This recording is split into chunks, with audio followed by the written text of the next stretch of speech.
What if memory wasn't behind you, but ahead of you?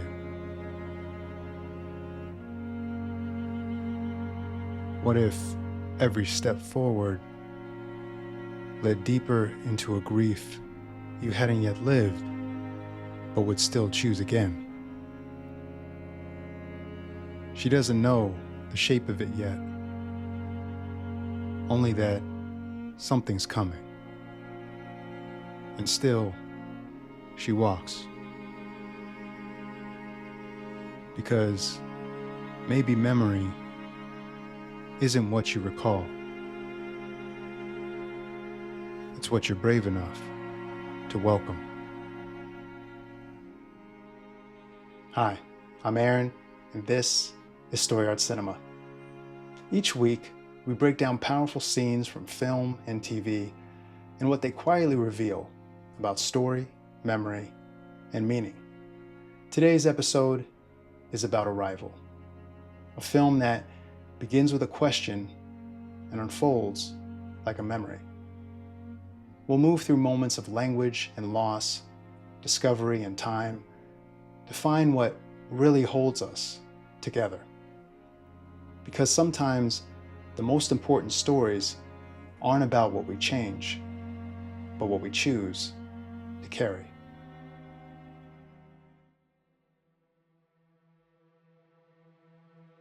She doesn't just hear it, she feels it.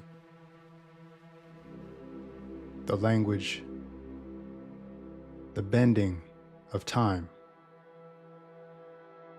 the impossible geometry of grief before it begins.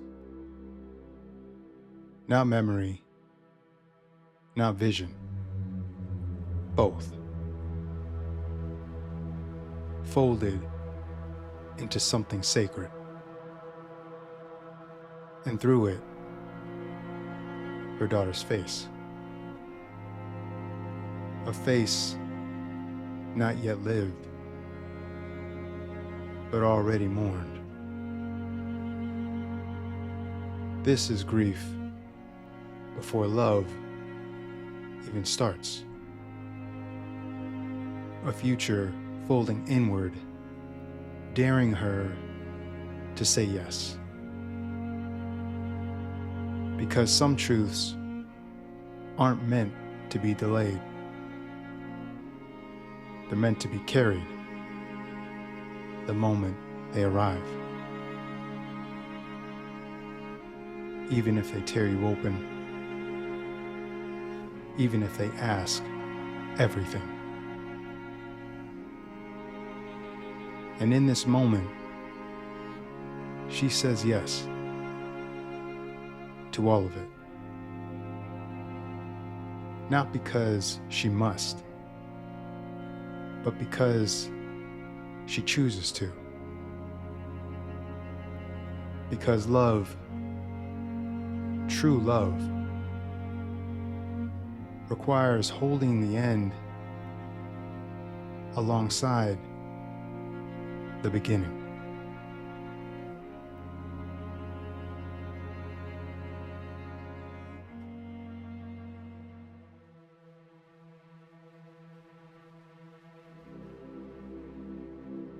By the time she sees him clearly, she's already crossed over.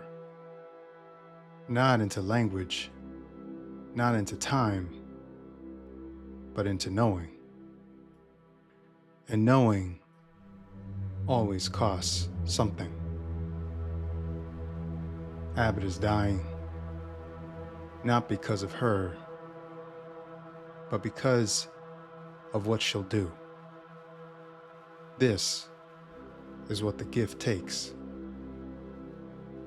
It doesn't just open your mind, it opens your grief. Theirs, ours, hers. She sees it now, how nothing is given without something being lost. How those who give rarely live to see what becomes of the gift. They don't explain, they don't negotiate. They simply offer the truth and trust her to carry it. That's the real miracle. Not the message, the trust. To give something sacred to someone still afraid. To believe in someone before they believe in themselves. Still, they give it. Not for gratitude, not for glory, but because sometimes giving the truth is its own reward, even if it's never returned.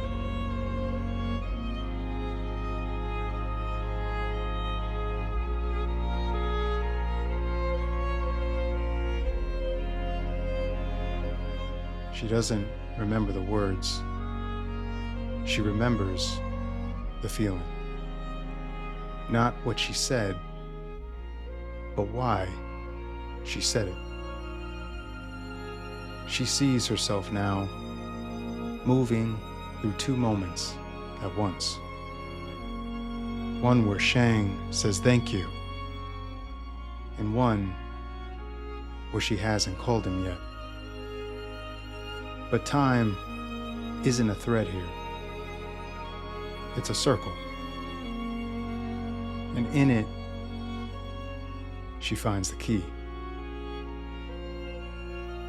Her own voice, spoken in the future, echoes back into the now.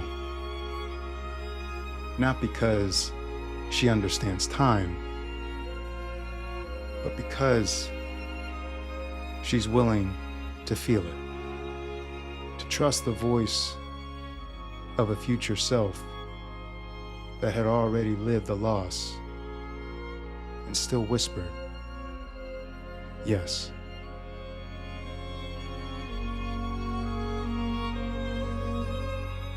She knew how it would end, and still,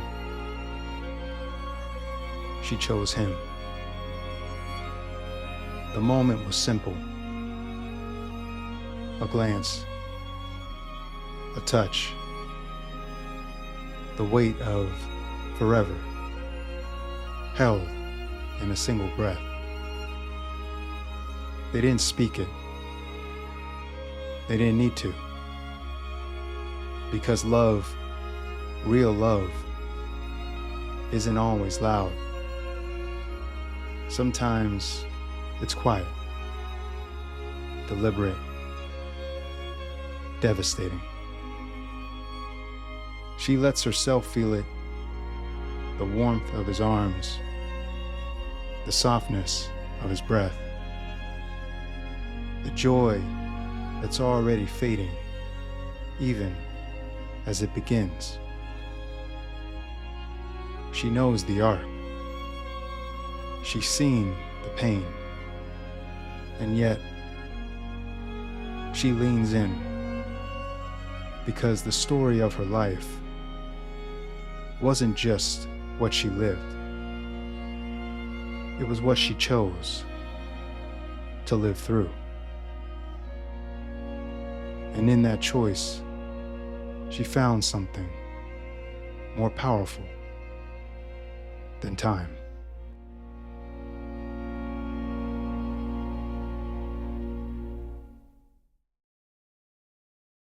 Thanks for watching Story Art Cinema. Sometimes the most important stories aren't the ones we understand, but the ones we're willing to feel.